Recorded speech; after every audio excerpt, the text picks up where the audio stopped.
सो day 2 हमारा जो है KTG के ऊपर, यानी काइनेटिक थ्योरी ऑफ गैसेस। पिछली क्लास में हमने पढ़ा था बॉयल्स लॉ और चार्ल्स लॉ। आज हम पढ़ेंगे गै-लुसेक लॉ। बॉयल्स लॉ क्या होता है कि जब वॉल्यूम और प्रेशर आपस में इन्वर्सली प्रोपोर्शनल हो, टेम्परेचर कांस्टेंट हो। चार्ल्स लॉ क्या होता है, वॉल्यूम डायरेक्टली प्रोपोर्शनल हो टेम्परेचर के, जब हमारा प्रेशर कांस्टेंट होता है। अब आता है हमारे पास गै-लुसेक लॉ। गै-लुसेक लॉ हमें क्या बोलता है, जैसे हमारे चार्ल्स अंकल बोल के गए वॉल्यूम और टेम्परेचर के बीच में, ऐसे हमारे गै-लुसेक लॉ मतलब गे अलग है और ले सुके दोनों अलग अलग है। मतलब ये दो नाम है, बीच में डैश आएगा, ठीक है। तो ये भी वही चीज़ बोल के गए, पर प्रेशर और टेम्परेचर के टर्म्स के अंदर बोल के गए। तो ये क्या बोल के गए हमें कि जो हमारा प्रेशर है वो डायरेक्टली प्रोपोर्शनल है टेम्परेचर के, जब वॉल्यूम कैसा हो जाएगा हमारा कांस्टेंट, ठीक है। तो ये भी वही वाली वाली बात बोल के गए कि प्रेशर इंक्रीज या डिक्रीज होगा उसके खुद के प्रेशर के 1/273.15, जब जो है हमारा टेम्परेचर 1 डिग्री सेल्सियस से बढ़ेगा या फिर कम होगा।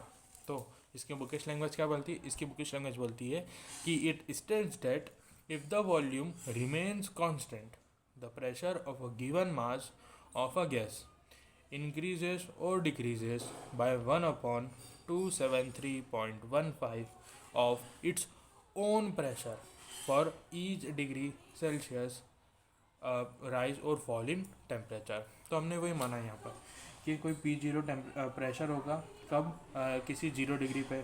तो P0 टू बी था हमारा प्रेशर एट 0 डिग्री, ठीक है।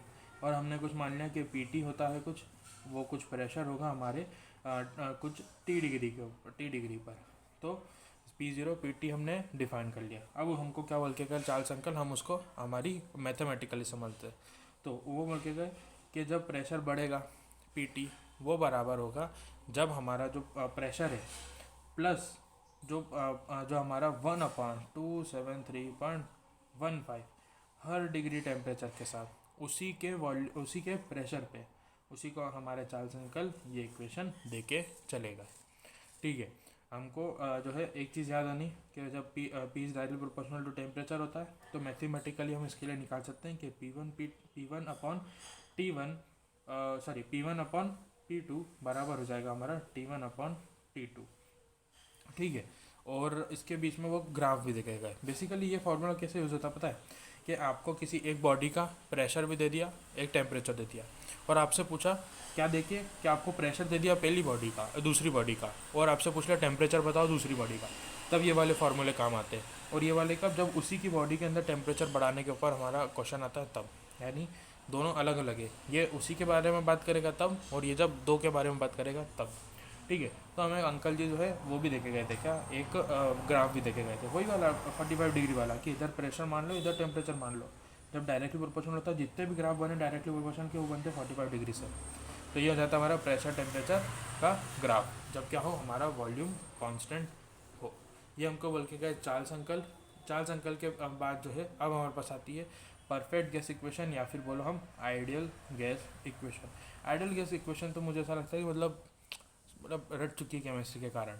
ये PV=NRT, ये आइडियल गैस होती है। तो हमें इसको प्रूव करना है, ठीक है, ये हमें प्रूव करना है। तो अब इतनी देर से हम इतने दिन से ये पढ़ रहे हैं, चार्ल्स लॉ पढ़ लिया, बॉयल्स लॉ पढ़ लिया, गै-लुसेक लॉ पढ़ लिया, तो उसका कहीं ना कहीं तो यूज़ होगा। तो ये आता है हमारा आइडियल गैस इक्वेशन को प्रूव करने में। कोई से भी दो लॉ उठा लो, कैसे उठाने कि अगर मैंने वॉल्यूम उठाया है इस तरफ राइट हैंड साइड, तो उस राइट हैंड साइड वॉल्यूम ही होना।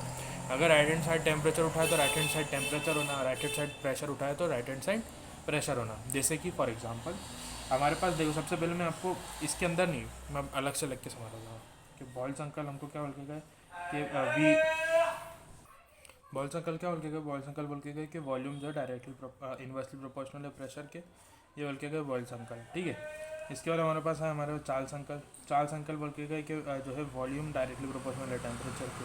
इसके बाद हमारे पास है गै-लुसेक अंकल। गै-लुसेक अंकल बोल के गए कि जो हमारा प्रेशर है वो डायरेक्टली प्रोपोर्शनल है टेम्परेचर के।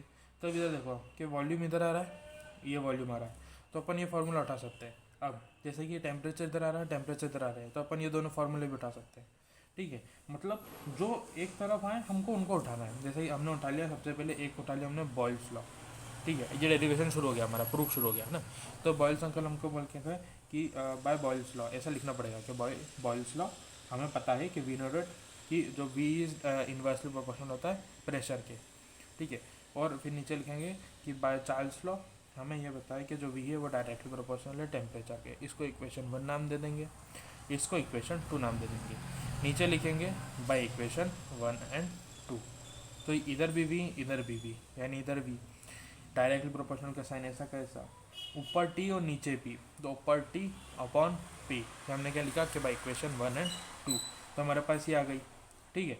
अब यहाँ पर ये हमारा डायरेक्टली प्रोपोर्शनल का साइन हटेगा तो कुछ ना कुछ कांस्टेंट आएगा। यहाँ पर हमारे पास कांस्टेंट आता है, हमारे पास सॉरी सबसे पहले इस पी को उधर ले जाओ तो पी हो जाएगा P V is directly proportional to temperature. अब इस जो कांस्टेंट इस प्रोपोर्शनल की जगह कुछ ना कुछ कांस्टेंट आएगा, तो कांस्टेंट आता है यहाँ पर आर। आर जो है वो होता है हमारा यूनिवर्सल गैस कांस्टेंट। क्या जाता है यूनिवर्सल गैस कांस्टेंट। केमिस्ट्री के अंदर तो इसके बारे में बहुत बात करी होगी सब लोगों ने, ठीक है। तो यहाँ हो जाता है P V is equals to R T. ये किसके लिए हो जाता है, तो ये हो जाता है 1 मोल के लिए, 1 मोल गैस के लिए। अगर n नंबर ऑफ मोल्स के लिए हो तो for n number of moles. तो यहाँ पे हो जाता है कि P V is equals to N R T. तो ये आ जाती है हमारी आइडियल गैस प्रूफ। अब एक छोटे सा यहाँ पर ये आ जाता है क्वेश्चन एग्जाम के अंदर, एक नंबर के या 2 नंबर के डेफिनेशन के अंदर ये डिफाइन करोगे आइडियल गैस है क्या। तो आइडियल गैस कुछ नहीं है, आइडियल गैस एक ऐसी गैस जो इस इक्वेशन को यानी आइडियल गैस इक्वेशन को जो है हर टेम्परेचर और हर प्रेशर के ऊपर फॉलो करे, वही होती है हमारी आइडियल गैस। साइंटिस्ट लोग जो है ना आइडियल जहाँ भी शब्द सुनोगे ना तो इस दुनिया में आइडियल कुछ भी नहीं होता है। सब जो है हमारे इन लोगों ने क्या कर रखा है, अजम्पशन ले लेके आइडियल कर रहे हैं। तो इसके अंदर भी 2 अजम्पशन होते हैं कि पहला अजम्पशन ये होता है कि ये जो गैस के मोल्स है, वो इतने छोटे हैं कि हम उसको नेगलेक्ट कर सकते हैं। और दूसरा ये बोलते हैं कि जो ये मॉलिक्यूल्स है इनके बीच में कोई भी फोर्स ऑफ अट्रैक्शन नहीं है। बुकिश लैंग्वेज में बोलूँ तो a gas which obeys the ideal gas equation at all temperature and pressure is called ideal gas और परफेक्ट गैस। इसके ऊपर हम 2 अजम्पशन मानते हैं कि 2 assumptions are used for the ideal gas. Number 1, the size of the gas moles is negligibly small. Then second होता है हमारा there is no force of attraction among the molecules of gas. तो यहाँ पर हमारी जो है 4 चीज़ें ख़त्म होती है, Boyle's law, Charles law, Gay-Lussac law, हमारा आइडियल गैस इक्वेशन, और आइडियल गैस क्या होती है ये। नेक्स्ट क्लास में पढ़ेंगे हम क्या होता है काइनेटिक थ्योरी के पोस्टुलेट्स, और फिर हम उसके नेक्स्ट क्लास में पढ़ेंगे कि एक्सप्रेशन क्या होता है प्रेशर एक्सर्टेड के लिए। तो बहुत छोटा सा चैप्टर है, इसे मेरे साथ में चला लेना। मिलते हैं नेक्स्ट वीडियो में। Thank you very much.